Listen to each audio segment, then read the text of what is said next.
కాంగ్రెస్ కి 7 నుంచి 9 స్థానాలు, అలాగే బీజేపీకి ఆఫ్ కోర్స్ మాయమైపోయినప్పుడే తెలంగాణకి వెళ్ళముగా ఆంధ్రప్రదేశ్ కి సంబంధించి చూసే ప్రయత్నం చేద్దాం. ఇక్కడ వైసీపీకి 2 నుంచి 4, టీడీపీకి సంబంధించి మీరు చూసారు కన్ఫ్యూజ్ అవుతున్నారు, ఎందుకంటే ప్రజలు అలా కన్ఫ్యూజ్ అవుతున్నారు. ఐ థింక్ మా బ్యాచ్ కూడా, మా టీం కూడా అలాగే కన్ఫ్యూజ్ అవుతున్నట్టుంది. ఒకసారి ఐ రిక్వెస్ట్ టీం ఒకసారి మనం చూద్దాం. ఎస్, ఎగ్జిట్ పోల్స్ కి సంబంధించి చూస్తున్నాం.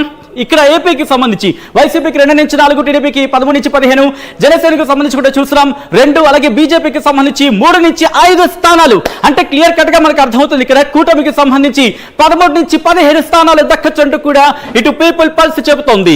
ఇక్కడ మీరు చూడొచ్చు వైసీపీకి సంబంధించి కేవలం 2 నుంచి 4 స్థానాలు. ఇది లోక్సభకు సంబంధించి మాట్లాడుకునే ప్రయత్నం చేస్తున్నాం. అలాగే జనసేనకు 2, భారతీయ జనతా పార్టీకి షాకింగ్ చెప్పుకోవాలి, ఎందుకంటే 3 నుంచి 5 దాదాపుగా 50% కి సంబంధించి మాట్లాడుకోవచ్చు అనే చెప్పుకోవాలి. ఇక్కడ ఇది ఆంధ్రప్రదేశ్ కి సంబంధించి మొత్తం 25 స్థానాలకి ఇక్కడ కూటమి ఎక్కువ అత్యధిక స్థానాలు 13 నుంచి 15, ఆన్ అండ్ యావరేజ్ గా 14 అనుకుందాం, 2 16, ఆన్ అండ్ యావరేజ్ గా 4 అనుకుందాం, మొత్తం 14, 2 16, 20 స్థానాలు సంపాదించుకునే అవకాశం ఉందంటే ఇక్కడ ఇటు పీపుల్ పల్స్ చెప్తోంది. కూటమికి సంబంధించి మాట్లాడుకుంటే వైసీపీకి సంబంధించి 2 నుంచి 4 అంటే ఆన్ అండ్ యావరేజ్ గా 3. సో మొత్తంగా చూసుకుంటే చాలా ఇంట్రెస్టింగ్ కాగా టఫ్ ఫైట్ అనే వాతావరణం ఎక్కడ కనిపించదు. కూటమికి సంబంధించి ఇక్కడ అత్యధిక స్థానాలు వచ్చే అవకాశం ఉండగా మనకి అర్థమవుతోంది.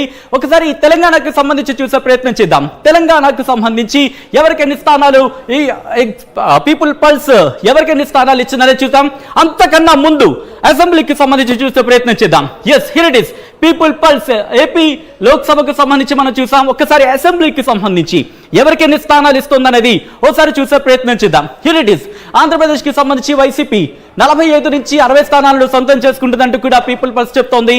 ఇక తెలుగుదేశం పార్టీకి సంబంధించి 95 నుంచి 110 స్థానాలు దక్కచ్చంటూ కూడా 95 నుంచి 110 స్థానాలు తెలుగుదేశం పార్టీ దక్కించుకోవచ్చని పీపుల్ పల్స్ తన ఎగ్జిట్ పోల్ లో పేర్కొంది. దాంతో పాటు ఇక జనసేనకు సంబంధించి 14 నుంచి 20 చాలా చాలా చాలా ఇంట్రెస్టింగ్ అని చెప్పుకోవాలి. ఇక భారతీయ జనతా పార్టీ 2 నుంచి 5, దాంతో పాటు మిగిలిన నంబర్స్ కూడా చూసే ప్రయత్నం చేద్దాం. Yes, here it is exit poll కి సంబంధించి ఏం జరగబోతుందనే ఉత్కంఠ మాత్రం కొనసాగుతోంది.